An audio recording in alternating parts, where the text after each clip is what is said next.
I delivered a privileged speech questioning the, I think, mangled beyond recognition 2025 budget, and I was very specific on the automatic appropriations.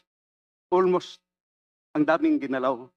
So hindi lang yung program appropriation, new general appropriations ang ginalaw pa yung program.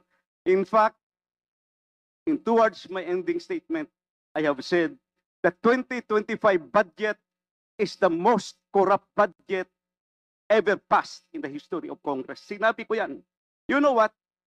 Nung araw sa time namin, pag may nag-mention sa previous budget, yung former chairman, tatayo kagad yan sa plenary. Magsasalita, question of privilege, individual and collective privilege, i-explain kung anong nangyari.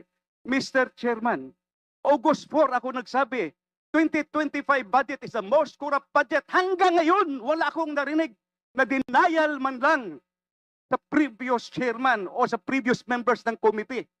Does this mean na hindi nila kaya i-dispute yung sinabi ko na 2025 budget is the most corrupt budget ever passed in the history of Congress? So I second that motion, Mr. Chairman. I am objecting on the motion. I am objecting on the motion.